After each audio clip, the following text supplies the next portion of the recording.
Welcome to the Essentially You podcast. Phoebe Lapine, how are you doing today, girl? I'm good. I'm hanging in there. How are you?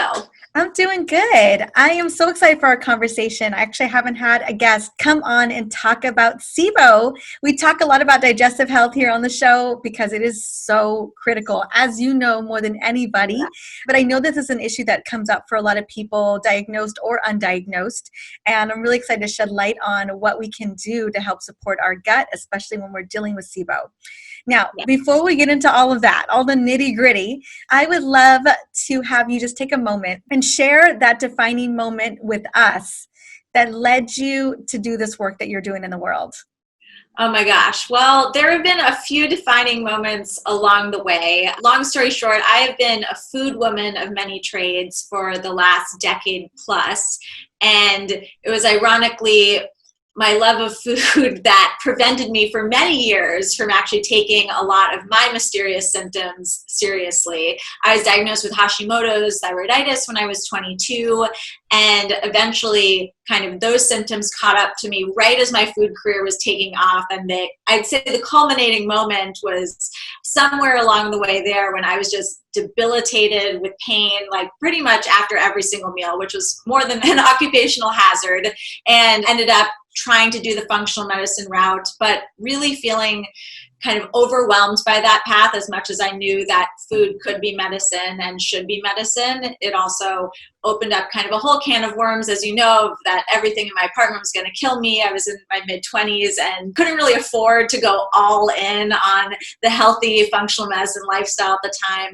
So I decided to take a step back and try and figure out how I could slowly accomplish each one of my wellness problem areas one by one. And so I actually came up with this year-long experiment that ended up being my last book called The Wellness Project, which chronicles kind of how I went about doing by making one change 1 month at a time. So that was kind of my like chapter one of my health, and really got me talking to a lot of people in my audience who were just in it for the food for a while, and then, came out of the woodwork with all of these autoimmune diseases and sharing, their experiences and their stories. And then ironically, about 6 months after my book came out, I started coming down with these mysterious digestive symptoms again, ones that I thought I had kind of overcome. I was, burping a lot after each meal, which was like a little bit strange. That hadn't really happened before. Was really constipated. Well, kind of through like the roller coaster of constipation, diarrhea, and just like felt this really uncomfortable distension in my belly. And yet, all of my research on the microbiome and good gut health that I had done for my previous book, sent me in the direction of, just like doubling up on the probiotics and eating a ton of fermented food. I was already adding so much of it to my meals anyway. And eventually I kind of started to tune in and be like, I don't think these ingredients are making me feel very well. And lo and behold, got a full workup, was diagnosed with SIBO, something that I'd kind of heard of in the ether, but didn't really drill down on because I tend to really, go deep on the problems that I personally face so that I can create answers for my audience. And that just led me down the rabbit hole for SIBO, and I wrote a few series of posts on my site about it, and the response was kind of instantaneous and crazy. Just, again, all these people coming out of the woodwork. No surprise that there was a big overlap with my Hashimoto's audience, which we can talk about in a little bit, but people were just so relieved to have any sort of resources. And there is, stuff on the internet, but it's kind of a little bit hard to navigate. And there's also just a lot of, I think, depressing stories on the internet when it comes to SIBO, just a lot of desperation. And so I was happy to be able to provide kind of a very comprehensive and nuanced view of my personal experience with it. And then that dovetailed into a podcast. I have a SIBO Made Simple podcast, and now a book, SIBO Made Simple as well, which is coming out in January. Hmm. And quick question, because wow, what a journey, that all relating to the gut. I'm in remission for Hashimoto's as well. And clearly gut was one of the biggest players. And I did do the full functional medicine route, and I did do the full autoimmune protocols and all the things, and definitely cleared it. But yes, it can be very overwhelming, like where to start. When you end up getting diagnosed with SIBO, did your Hashimoto's end up flaring back up as well? Or have you seen that with some of the people that have been on just your community? In terms of, unfortunately, my antibodies are still something that has never fully been in remission. And for me, I think it's really just my nervous system and, stress in the gut. There's so many elements that can contribute to discomfort there. And then, therefore a Hashimoto's flare. But I actually think it was 2 cases of food poisoning that I had over the course of the previous year that were probably part of my root causes. And then, of course, there are a lot of risk factors associated with Hashimoto's that contribute to SIBO. But no, I thought that actually maybe SIBO had been an issue that had been the case for a little bit longer than I'd given it credit for, and was maybe one of the things that was causing my antibodies to remain kind of like hovering around in like the 300 area, and then peaking at times of like intense stress, which a book launch can also contribute to.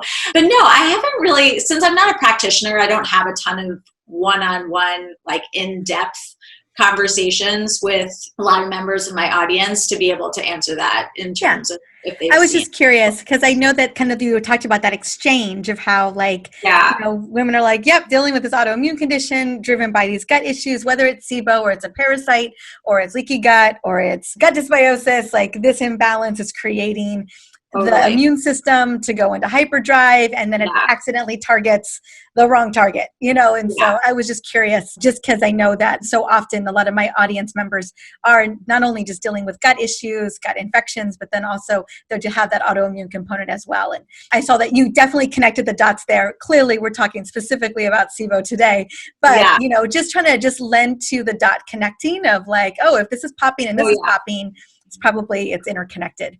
Well, I think SIBO has been so fascinating to me because it is really like the nexus of so many things. Like if you look at the list of risk factors or, concurrent diseases, the list is like, it's massive. Hundreds of bullet points long.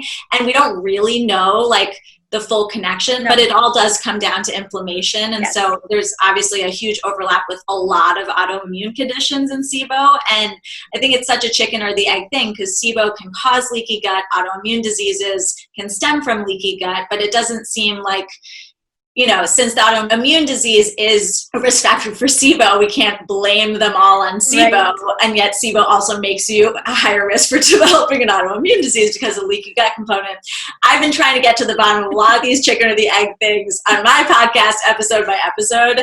And we can drill down on a few of them, but it's just, I don't think we still know yet. One of those things. No, we definitely don't. We don't still know it. And at the end of the day, I think the gut is kind of that epicenter that we always need to be focusing on no matter what we've got going on.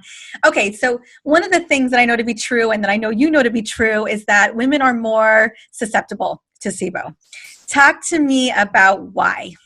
Okay, well, I think there are some big lifestyle issues that, may seem a little bit more nebulous, but, stress, sleep, those are 2 biggies. Check. Yeah. I know. And women, we just like as part of society have a lot of burden in terms of stress. And of course, our hormonal cycles are much more complicated than our male counterparts. I mean, you're very pregnant right now, I'm sure. Yes. I know my husband said to me the other day about how he was tired. And I was like, step it back real fast. And it's just so funny. There's so much that we're doing all the time, whether I'm, about to pop or not, my list ain't any smaller. I'll tell you that.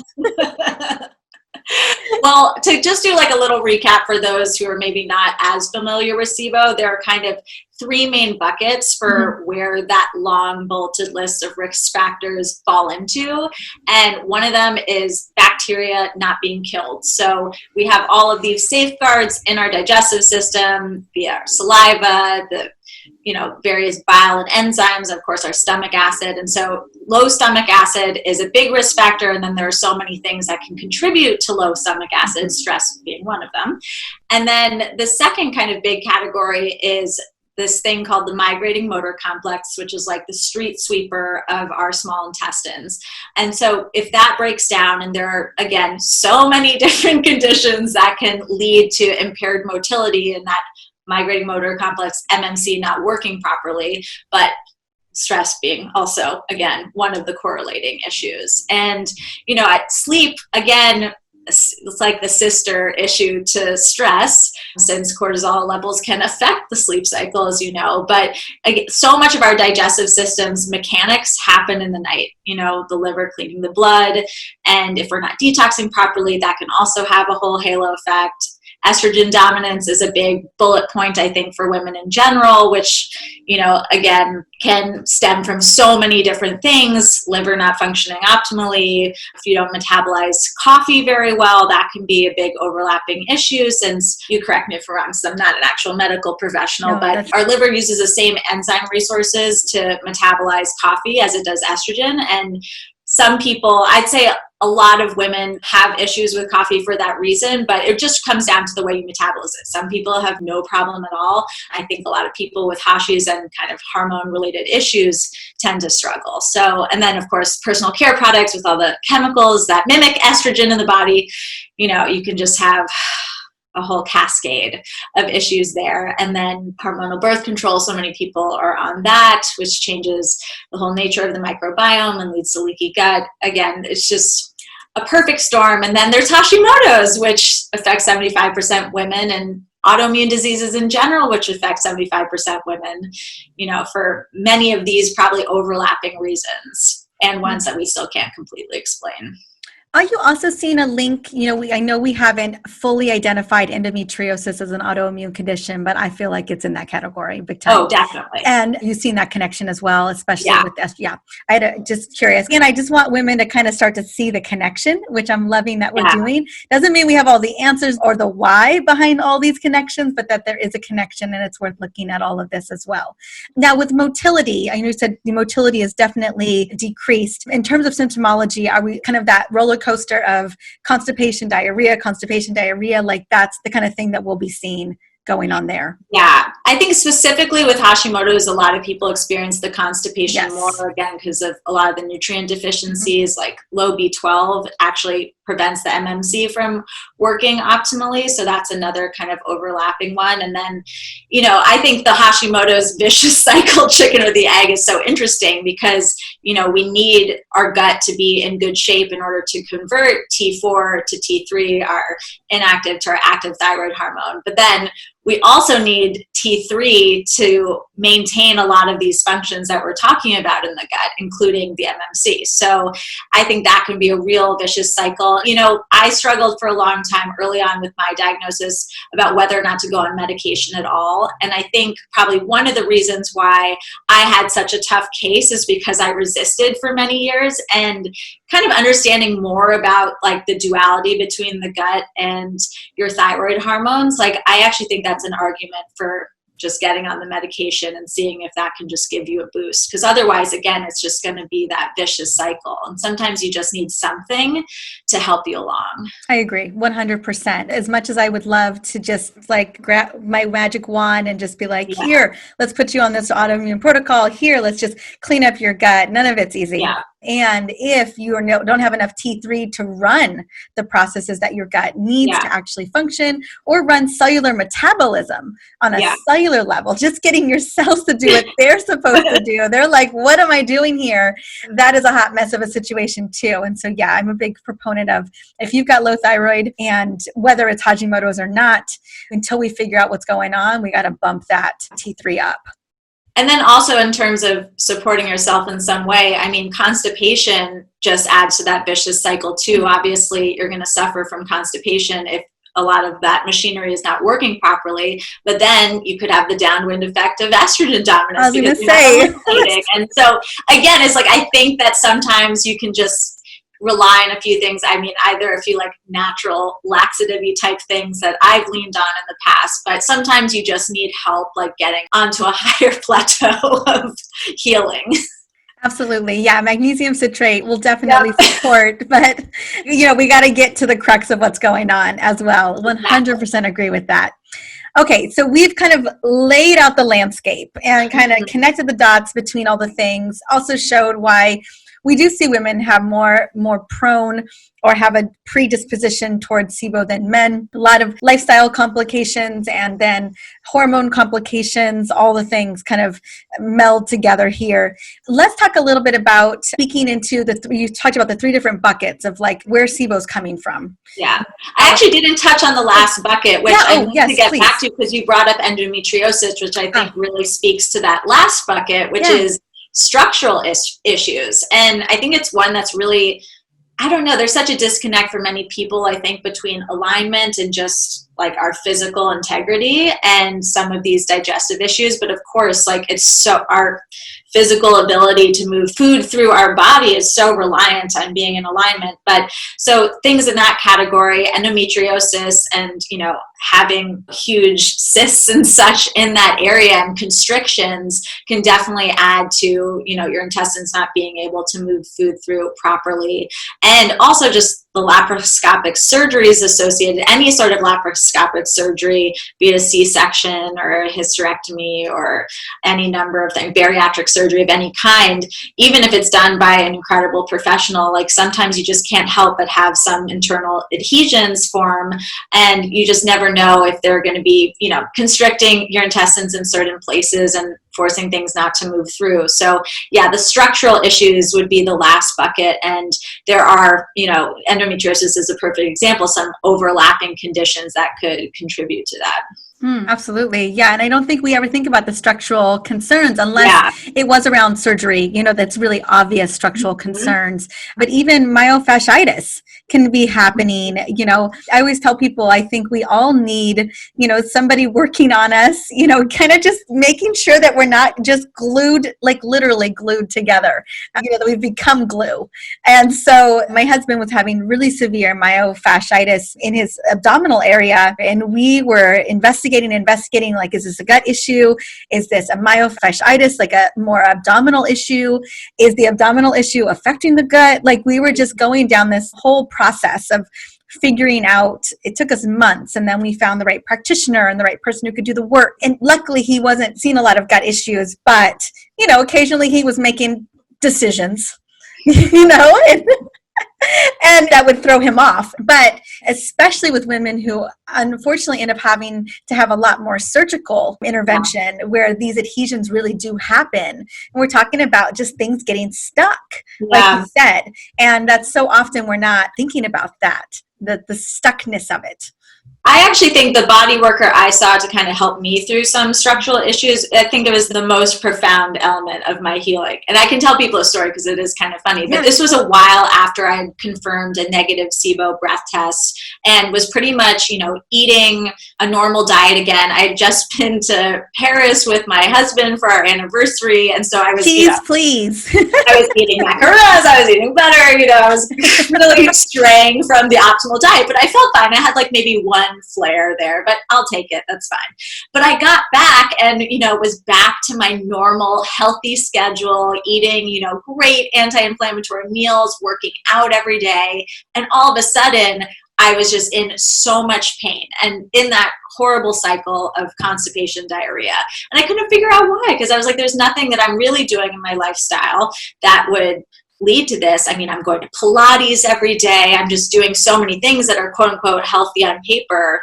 And I ended up having some lower back pain that was not associated, ended up at a woman who does kind of very specific type of body work. And she like took one feel of my abdominals. And it turns out all of those Pilates I was doing was so intense. I just completely like caved in and my vagus nerve like was being crushed. I was creating so much constriction in my abdominal area. And this is all not to say that like crunches are bad for you and like you can't strengthen your core in some ways. But, you know, sometimes, and I'm in New York City, exercise can be a little bit extreme here, but if you're really sensitive, and it also, I think if your alignment already has some things working against it, something like that, as simple as, you know, creating even more rigidity in that area can really disrupt things. And absolutely. I literally was night and day. She worked on me. The next day I was fine. I 100% agree. And I'm not trying to throw another thing into it,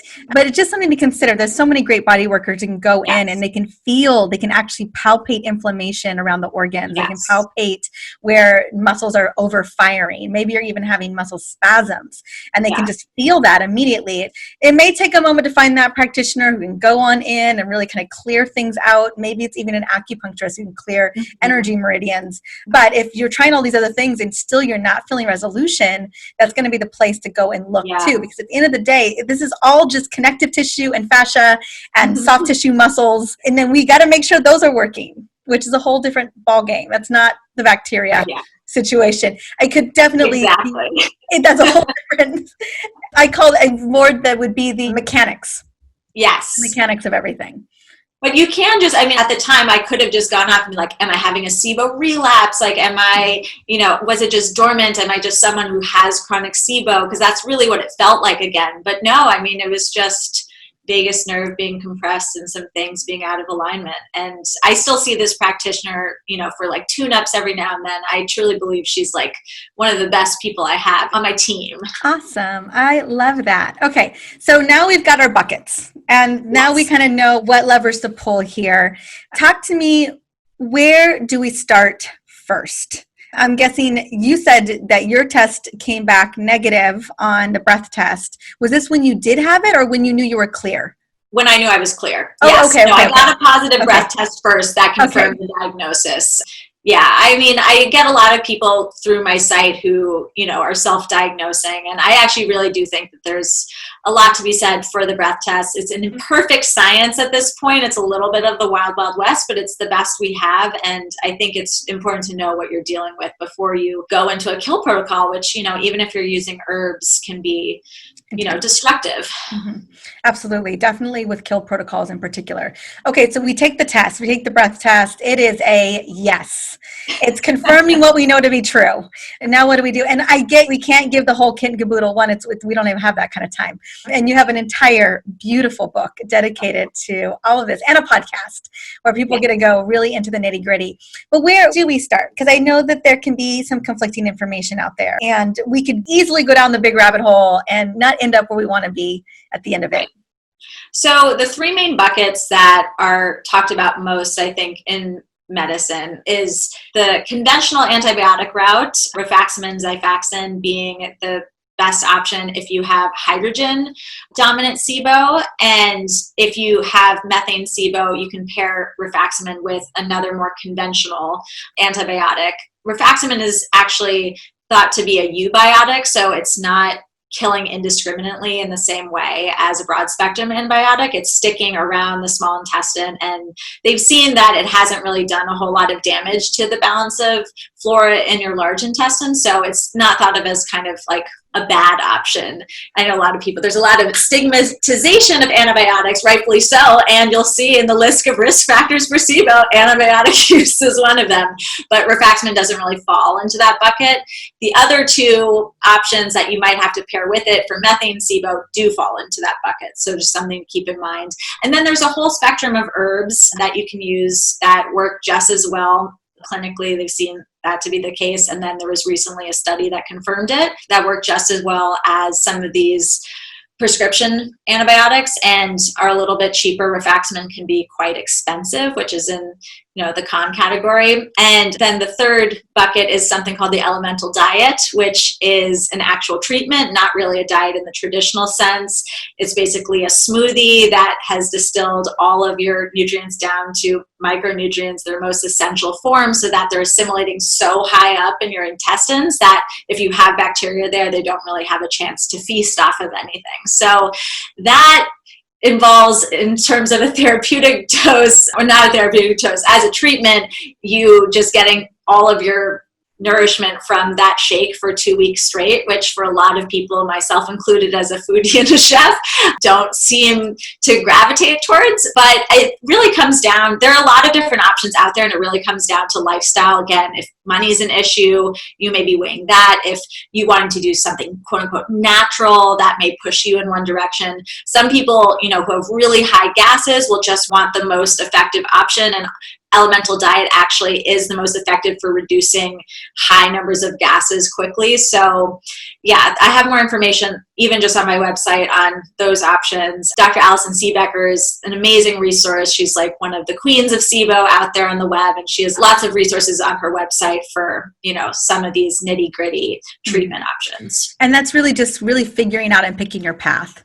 So like the pros and cons, what does it all look like? Depending on what your symptomology is, you take all of these things into account, your finances, all these. And how sensitive you are. I think that's a big factor too. And also if you think that there could be other things going on, like some of these herbs are a little bit more broad spectrum. They have antifungals in them. There are certain compound protocols that you can do that also have antifungals in them. And then the elemental diet can also be effective on a yeast overgrowth and parasite, and a couple different things. Yeah, because what are the odds you just have SIBO? Exactly. It's never really just SIBO. Yeah, really exactly.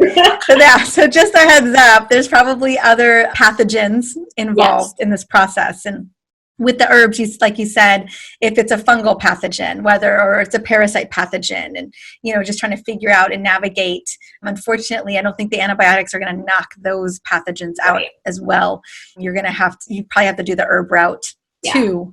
Along with that. So it gets a lot more nuanced. Juggle back and forth. Like there's usually a few courses for people if you have really high gas levels, especially.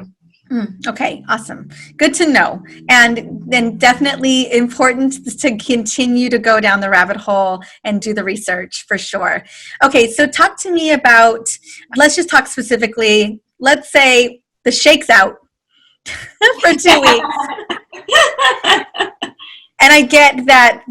Let's just specifically, let's connect about SIBO. What kind of foods should we really be focusing on? And I know that, just the short list is probably not going to be enough of what needs to be done, but just kind of giving people a sense of I know that there's definitely probably a little bit of inflammatory food restriction that we're looking at here.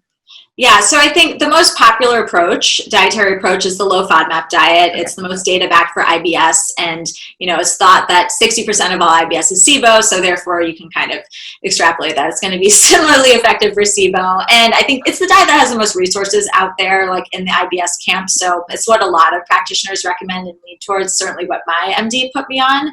But I do think that it's a little bit problematic in that, as you mentioned, it doesn't necessarily tackle some of the big allergens. You can still eat a low FODMAP diet and still have gluten and dairy to some extent. And that's always been really confusing to me.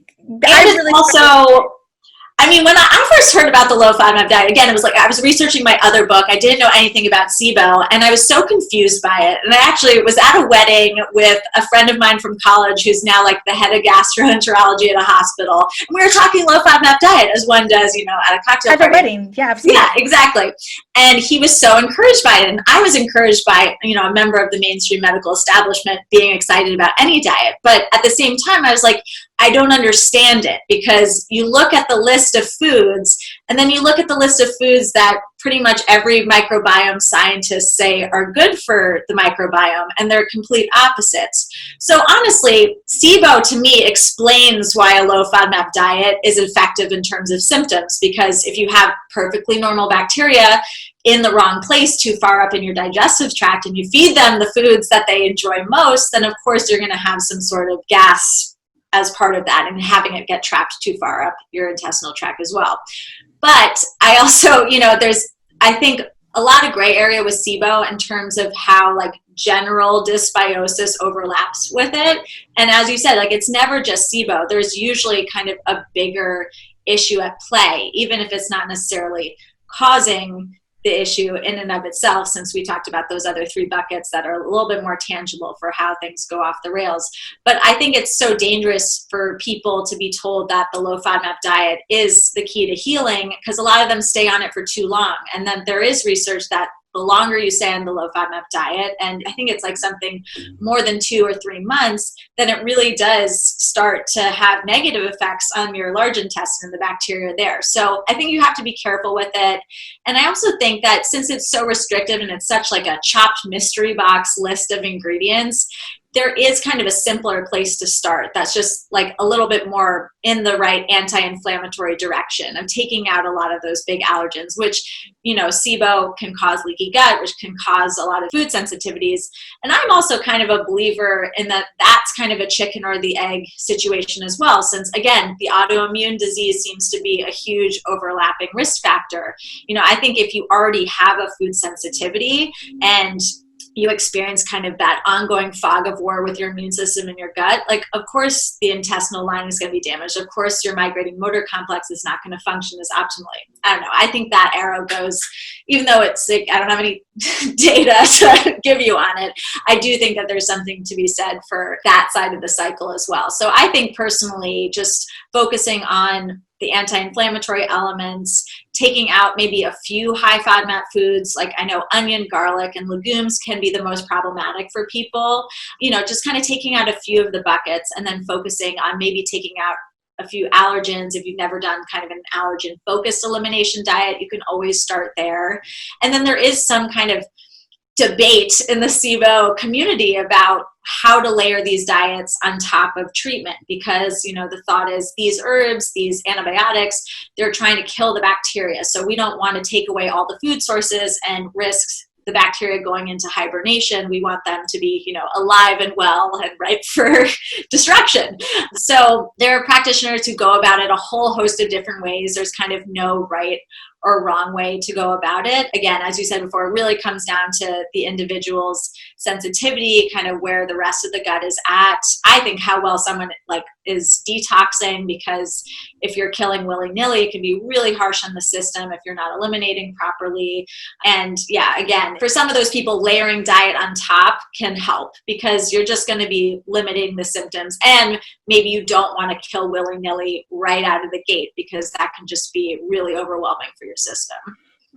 I 100% agree. Yeah, I remember looking at the FODMAP for the first time, and I was like, this makes no sense to me. Like, how is it that these major allergens are in here?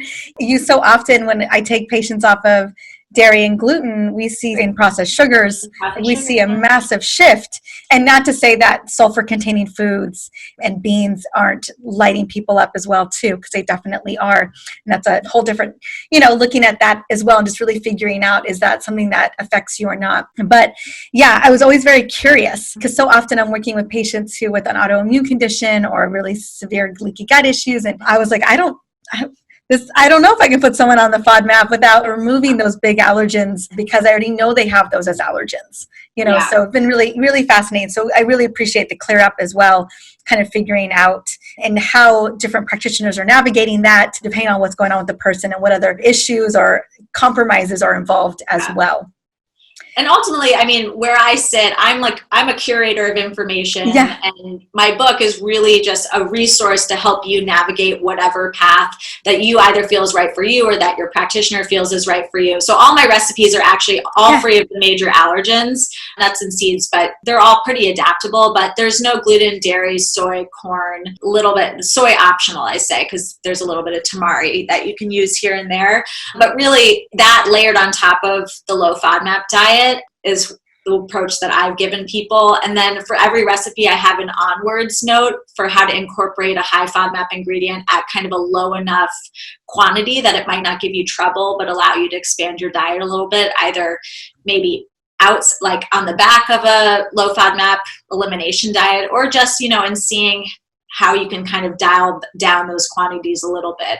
That's the thing with the low FODMAP diet that I think is beneficial to some extent, is that it really just teaches you that diversity is the spice of life. And, we don't want to be overloading our system with large quantities of one ingredient, which I think ultimately, if you end up adding back all of the vegetables and plants under the sun, can be kind of, a good learning to keep in mind going forward as you live a life of beautifully diverse diet. I love that. And I was going to ask you specifically about your recipes inside of this new book too, because I was taking all this information and then curating, and then being a foodie, kind of what was your approach based on what you're seeing is working, based on all the research that you've done, and based on what feels like in high integrity for you, right? Because, especially when it comes to a book, it's really, where is our philosophy? Where is our deepest truth? And how do we stand in our highest integrity? And then also be able to serve our people. And so I was really curious to see kind of where your recipes landed based on all the things that you had to take into account, which I think is really awesome. I love where you landed.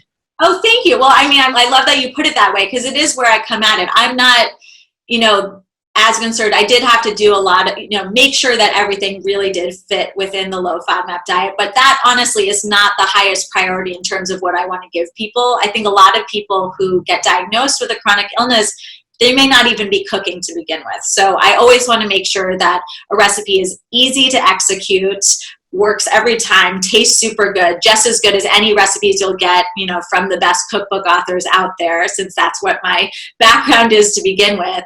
And then I always want to make sure it's anti-inflammatory in nature, so it has a lot of color, has a lot of good ingredients in there.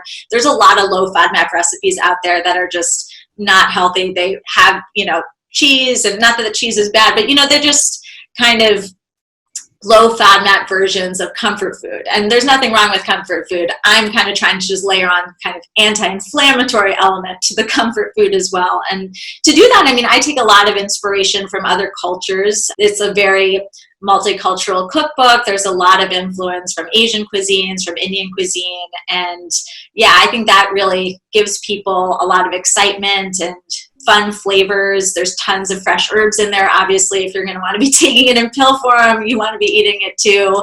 And yeah, just kind of adding as much as I'm subtracting, so that hopefully people don't even notice the subtractions. I love that. And also, again, if it's a lot of women who are struggling with this and we know that they have other concerns and issues as well, it's just, creating lower levels of inflammation in the body is always the win, and so I 100% agree with you.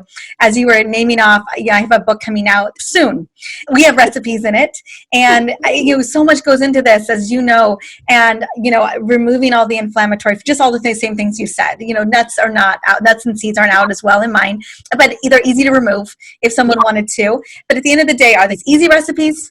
Are they delicious recipes? Are they, lots of yummy herbs and fresh veg, like all kinds of colors, and like all of that being taken into consideration, but also knowing that these foods are ultimately going to be just so nourishing at the same time. And so just, again, it's really about where you land on it. And so that is really exciting. Anything else that we should know about this book? I feel like I love this conversation because I know this is so nuanced, and it's important that I know that you wish and I wish that it was just this 5 steps. Do the 5 steps and you're good. And it's just not that, because we know that the gut is so interconnected with so many other things. But anything else you would love us to know about what you've done with this book? Yeah, well, I will say for the recipes, I think that so much more than the what you're eating is the how you're eating it, especially when it comes to SIBO. But I think in general with digestive health, especially for people with really damaged guts who struggle with assimilating nutrients and, just digesting things to begin with. So I do have, some raw salads in the book, but generally I had a mind towards making sure that things are partially broken down, pureed, cooked, lightly steamed, what have you, just so that those with a really damaged gut don't have to do too much of the work themselves. And I also I know a lot of people will, probably go through, because I read comments also on Amazon of other people's gut books. And always people who are very upset, I can't digest that ingredient, I made this recipe and I reacted. And I think that so often people don't necessarily ask themselves, well, okay, how is it prepared? If it's a vegetable, were there seeds, were there skins on it? Was it cooked? People get so down on themselves and worried about reactivity. And I would just say, before you ever, take something completely out of your diet, like an ingredient, because you feel you can't tolerate it, first question how you're preparing it. So, de-seeding, taking the skin off definitely helps. Cooking definitely helps. And more so than cooking, just pureeing it helps. So, I would try different things. And this also goes for adding things back into your diet that you may be worried about. Keep some of those ideas in mind. And then also, yes, say positive affirmations and reassure yourself that, food didn't necessarily cause your SIBO, and new foods are not going to make it come back. Mm-hmm. And I get you've been in that boat where you are struggling and it's so frustrating. And I've been in the boat where I've been struggling and it's so frustrating. And I think really that underlying message too is just ownership, really owning your own health, owning what you know to be true for yourself. And if you got to swap something too. If this food's not going to work, then swap it out. We as practitioners or experts and researchers, we're going to do the best we can with what we got for the majority of the people.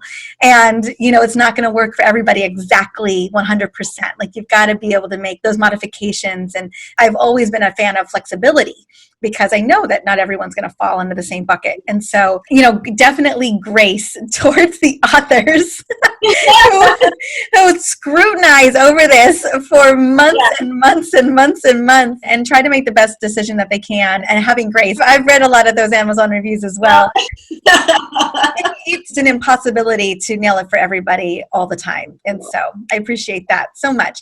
And I'm so excited this book is coming out. It's going to be amazing. And I know how much heart and soul you poured into this. And I know that the recipes are going to be so delicious. People are going to be like, wow, it's really this delicious to heal this problem. And one, where's the book going to be? Where can we get it? It'll be everywhere. Everywhere? Yeah, so. And where else can we plug into you, my dear? So the podcast, all that. Yes. So to find the book, you can actually go to SIBOmadesimple.com, and there's some fun pre-order bonuses and some things that will probably be available after the fact as well. I'm doing a whole series of low FODMAP cooking classes. So if you pre-order the book, you will get access to one of my live classes to cook with me in person. It's very fun. And also my 5-day gut heal boot camp, which you could start on your own at your own pace as a lead up to the book. Then you can find me and my recipes at feedmephoebe.com. You'll also find all the old podcast episodes for SIBO Made Simple there. And I have a lot of websites. And there's also the wellnessproject.com, which has my courses and some low FODMAP meal plans for, again, those who just want resources right here, right now. You can go there. Wonderful. Yay. Well, we'll have those in the show notes. We'll make sure you guys will steer you in the right direction, wherever you want to go. And thank you so much, Phoebe, for coming on and sharing your truth today, sharing your beautiful book with us today, and helping to guide us through this complication that can happen inside of our gut. Thank you so much for having me.